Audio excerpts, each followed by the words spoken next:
আসসালামু আলাইকুম everyone, welcome back to my channel. আবারও আপনাদের মাঝে চলে এলাম নতুন একটা রেসিপি নিয়ে। আজকের এপিসোডে থাকছে রেস্টুরেন্ট স্টাইল ফ্রাইড রাইস। এই রেসিপিটা দেখার পর আপনি ঘরেই বানিয়ে নিতে পারবেন খুবই সহজে মজাদারি ফ্রাইড রাইস। এটা খাওয়ার পর মনে হবে আর কোনো দিন এত টাকা খরচ করে রেস্টুরেন্টে গিয়ে ফ্রাইড রাইস কিনে খাবো না। এটা বানানো খুবই সহজ। প্রথমে আমি এখানে 3 কাপ চাল নিয়েছি। এই চালটা নর্মাল আমরা যে ভাত খাই সেই ভাতের চাউল। আপনারা চাইলে এটা বাসমতি চাউল দিয়েও করতে পারেন। এটাকে আমি ধুয়ে রাইস কুকারে শক্ত করে রান্না করে নিব। এখানে আমি 300 গ্রাম চিকেন নিয়েছি। এটা মেরিনেট করার জন্য প্রথমে দিয়ে দিলাম 1 চামচ সয়া সস, 1 চামচ ওয়েস্টার সস, স্বাদ মতো লবণ, হাফ চামচ মরিচ গুঁড়া, 1 চামচ ধনিয়া গুঁড়া, 1 চামচ গরম মশলা গুঁড়া।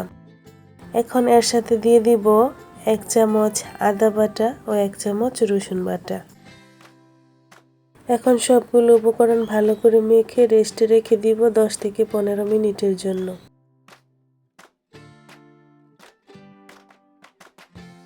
এই রান্নাটা করার জন্য আমি কিছু সবুজ সবজি কেটে নিয়েছি। এর মধ্যে নিয়েছি পেঁয়াজ কুচি, কাঁচামরিচ কুচি, ক্যাপসিকাম কুচি, স্প্রিং অনিয়ন। আপনারা গাজর, মটরশুঁটি, ধনেপাতা ইত্যাদি যে কোনো কিছু ব্যবহার। তারপর একটি কড়াইতে আমি পরিমাণ মতো তেল দিয়ে এর মধ্যে পেঁয়াজ কুচিগুলো দিয়ে দিলাম। পেঁয়াজগুলো হালকা একটু ভাজা হলে এর মধ্যে দিয়ে দিব মেরিনেট করে রাখা মুরগির মাংস। এখন মাংসগুলোকে আমি ভালো করে নেড়ে চেড়ে রান্না করে নিব। এই মাংসটাকে আমি 15 থেকে 20 মিনিটের মতো রান্না করব।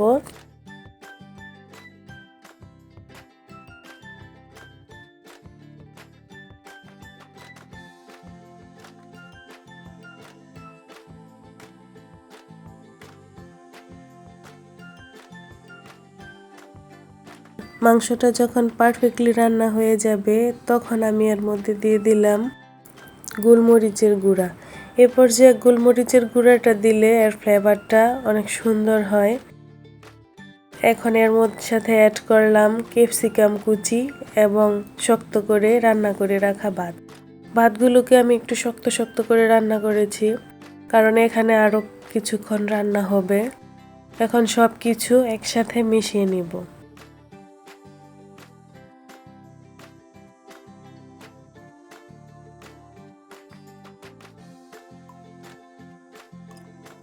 লবণটা আপনারা চেক করে নেবেন। যদি এই পর্যায়ে লবণ মনে হয় যে লাগবে তাহলে লবণ দিয়ে দিবেন। আমার এখানে মনে হয়েছে যে আর একটু লবণ দিলে ভালো লাগবে, এর জন্য আমি লবণ দিয়েছি।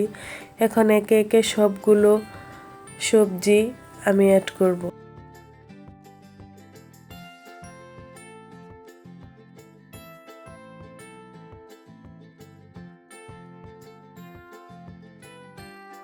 এখন সবগুলোকে আমি উল্টিয়ে পাল্টিয়ে 5 থেকে 6 মিনিট ভেজে নিব।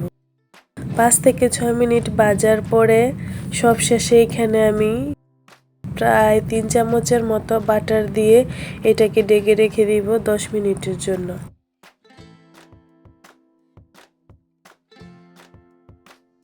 10 মিনিট পর বাটারটা যখন মেল্ট হবে তখন সব কিছু আরেকবার উল্টিয়ে পাল্টিয়ে মিশিয়ে নিব।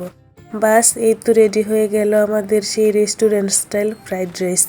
এই ফ্রাইড রাইসটা এতটাই সুস্বাদু হয়, এটা এমনিতেই খাওয়া যায়। এটার সাথে আর কোনো তরকারি, সালাড কোনো কিছু অ্যাড না করলেও অনেক মজার হয় খেতে। আশা করি আপনাদের এই রেসিপিটি খুবই ভালো লাগবে।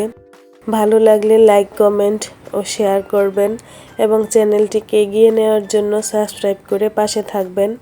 আজ এখানেই শেষ করছি। দেখা হবে নতুন কোনো রেসিপি নিয়ে। সে পর্যন্ত সবাই ভালো থাকবেন। আল্লাহ হাফেজ।